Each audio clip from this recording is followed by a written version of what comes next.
Dieu t'aime. Le 25 novembre, au matin, on s'est réveillé. Je préparais ma journée dans la prière. Tout le monde, on s'est tous préparés. Les enfants partis à l'école, Martine au travail. Je me suis dit, j'ai un peu de temps là. Je vais arriver trop tôt, j'ai consultation. Je vais rester à la maison, je vais me faire du thé alors que je ne prends pas de petit déjeuner. Je prenais mon petit déjeuner, même pas du pain, juste du thé. J'ai senti une douleur, une céphalée brutale et directement associée, je ne vais pas dire d'autre chose, mais directement associée à des vomissements. Vraiment, j'ai qui sortait comme ça. J'ouvre une grande parenthèse. Hier, Rebecca, quand tu commences les stages, quelqu'un qui vient avec des céphalées brutales, avec vomissements, il n'y a pas 46 diagnostics.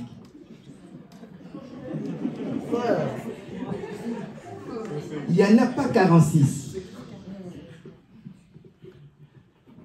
Je me suis dit, qu'est-ce qui s'est passé? Je me suis dit, je suis en bonne santé. J'ai prié le matin, mais je suis bien, mais qu'est-ce qui arrive? Je me suis dit, peut-être un malaise, qu'est-ce que je fais? Je me suis dit, je vais m'allonger. Comme on fait quand on a un malaise, tu t'allonges par terre, tu soulèves tes jambes. C'était à 8 heures. Et puis à un moment donné, j'entends que la porte d'entrée s'ouvre. Je dis, ah, c'est sûrement Martine qui a oublié quelque chose, elle est revenue. Ah, je vois Dan monter. Et puis je lui dis, non, allez me chercher des médicaments de préférence parce que je vomis ici, c'est terrible, j'ai mal à la tête, je vais prendre Tafalgan, quelque chose comme ça. Il cherche, il m'amène, mais ça ne va pas. À un moment donné, il appelle sa mère. Il dit, ici à la maison, ça ne va pas. Le gars là est malade, il est vraiment pas bien. On appelle des gens pour que j'essaie d'aller à l'hôpital, mais ça ne va pas. Je ne sais même pas marcher. Marcher, juste ça. Mettre un pas devant l'autre. Et le vomissement continue, la douleur continue. On a appelé l'ambulance, et puis j'ai directement dit à Dan, tu appelles à l'hôpital, j'ai encore des connaissances. Tu leur dis que j'ai des céphalées brutales et j'ai des vomissements en jet. J'arrive directement, on me prend, on va faire le scanner. Je ne sais pas, Dieu me voit, parce que j'ai été revoir mes examens. Je ne sais pas comment ils ont fait les diagnostics avec ces scanners. Si je suis professeur, je veux qu'un élève échoue, je lui mets ces scanners-là. Ou même un vrai radiologue, je lui mets ça, je ne suis pas sûr qu'il trouvera les diagnostics. Parce que nous, on l'a regardé à tête reposée, on ne sait pas comment ils ont fait pour trouver les diagnostics. Donc, les diagnostics, c'était que j'essayais dans la tête sur un anévrisme. Mais ce qui est marrant, les anévrismes, en fait, c'est comme si vous avez un tuyau comme ça. Le tuyau est percé, mais pas toute la membrane. Il y a un... Comment je veux dire? Un anévrisme, un truc qui apparaît comme ça. Et moi, ce qui est bizarre, ce qui m'a fait rire, ce truc qui apparaît, ça fait ça. Ça fait comme un cœur. Ah, tu sais quoi? C'est vraiment bien, cet anévrisme t'aime. Tu savais que tu avais ça? Comment je veux savoir qui c'est qui a cet anévrisme? Et puis, directement, je me suis entouré de tous mes assistants. Tous les assistants que j'ai eus quand j'étais à Excel, à Nivelles, jusqu'à Charleroi. Ils sont tous venus. Il faut faire du bien. Oublier tout ce qui était mal. Ils m'ont dit, toi, on ne va pas t'opérer, on va t'amener à la radiographie pour emboliser. C'est-à-dire, monter par le tuyau à partir de là, monter jusqu'à la tête et c'est de boucher, exact. Boucher cet anévrisme qui est sorti pour que le sang continue à passer facilement, le sang ne sortait plus. Et puis Martine me demandait aux autres, mais comment je vais faire pour savoir si les traitements s'est bien passé? Il y a un assistant en moi qui lui a dit, écoute, moi je veux rester auprès de lui. Je me suis dit, tout ça, maman, y est mon ou quoi? Il me dit, je reste à côté de lui toute la nuit jusqu'à ce que ce diagnostic va être fait. Et le matin, appelle à 6 heures. L'assistant est resté avec moi. Ce n'est qu'un assistant que j'ai eu pendant, je crois, 6 mois. Il est resté avec moi et il a donné les diagnostics. Dans les traitements, ça a été, on m'a conduit dans la salle, je dirais, de toutes les personnes qui ont des accidents cérébraux. C'est comme si on a un service aigu, comme c'est les soins intensifs pour ces gens-là. 48 heures après, j'ai commencé à avoir mal de tête. Et j'ai dit au médecin, tu sentais que tout le monde allait de droite à gauche. On t'a amené, on voulait faire des échos transcrâniens. On m'a amené à la région, on m'a dit, ça va bien. Ça va bien, je suis aussi mon gars. Tu m'amènes des examens gauche-droite. C'est que tu m'amènes comme ça que ça ne va pas. Et puis j'ai eu un message de Kinshasa. Il dit, écoute, j'ai rêvé de toi. Tu étais dans une chambre, tu dormais dans un immeuble. Et il y avait quelqu'un qui était habillé en blanc qui est devant ta porte avec une épée. Ah, ok. On m'amène de droite à gauche. En fait, c'est comme si j'ai renseigné après.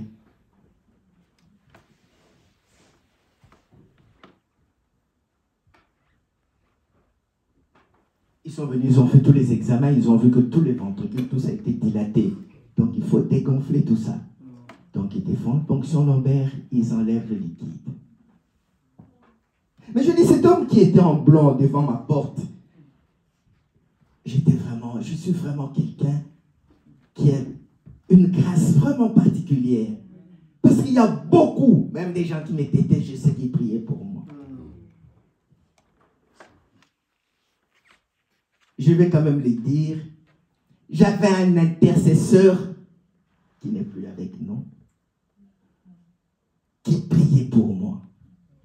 Alors que lui-même était malade. Pour dire gravement malade.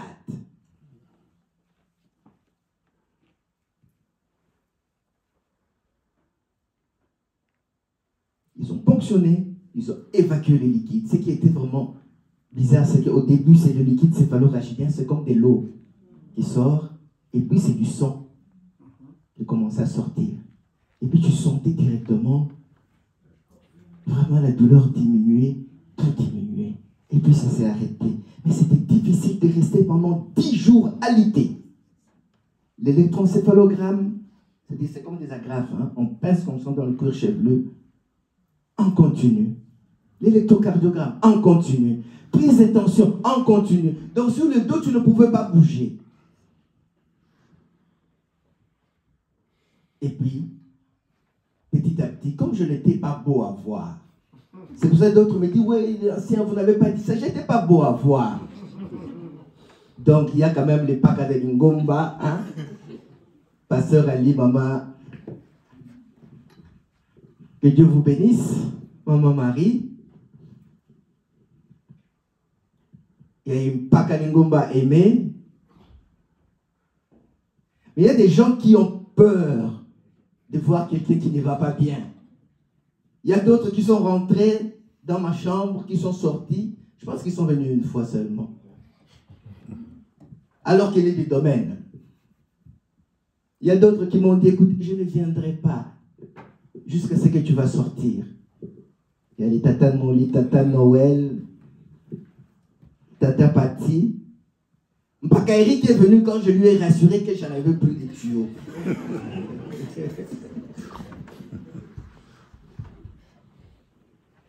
Tout ça pour vous dire que la vie n'est rien.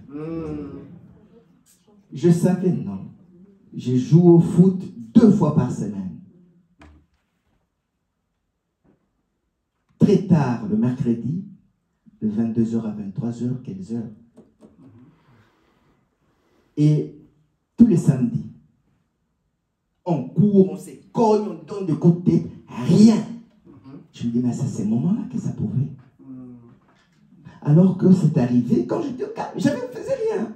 Assis, en train de boire une tasse de thé. Apprenons à préparer nos journées. Ne sortez pas de la maison sans avoir préparé votre journée. Je vous en supplie, vraiment. Parce que, quand je racontais l'histoire, je vous ai raconté l'histoire comme moi je l'ai vécue. Mais au 3e jour de mon hospitalisation, moi je continue à raconter l'histoire comme ça. Mais non, il y a un détail que moi je n'ai pas réalisé. C'est quand je disais que je me suis allongé et puis j'ai entendu la porte s'ouvrir. Je me suis allongé à 8 h du matin.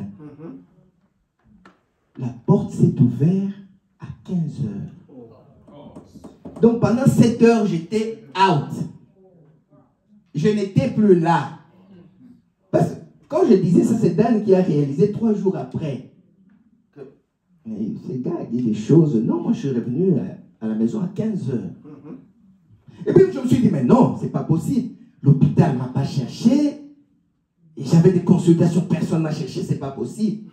J'ouvre mon téléphone, parce que Martine avait pris tous les téléphones. J'ouvre les téléphones, tous les appels en absence ce jour-là. De l'hôpital, de mes collègues de l'hôpital, des chirurgiens, tout le monde qui m'a appelé. J'étais blackout. J'étais parti. Donc si je suis là, ce n'est que pas.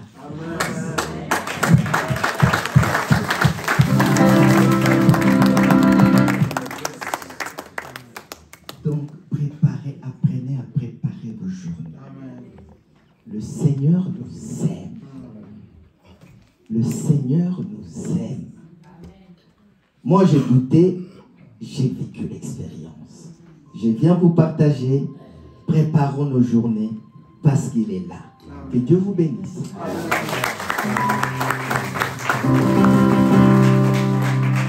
En plus, c'est quelque chose que j'allais vous dire simplement pour clôturer. Avec ce que j'avais, j'ai mes confrères, neurochirurgiens, tout ça qui sont venus me voir. Jusqu'à présent, ils n'arrivent pas à comprendre comment je n'ai pas de déficit. Les déficits, c'est-à-dire que si vous avez vu des gens qui ont fait des accidents, disons AVC, soit ils n'arrivent plus à bouger, soit ils n'arrivent plus à manger, soit la bouche va d'un côté, soit... Je n'ai pas tout ça. On n'arrive pas à comprendre. Mais moi, je sais qui. Le Fils de l'homme, alléluia.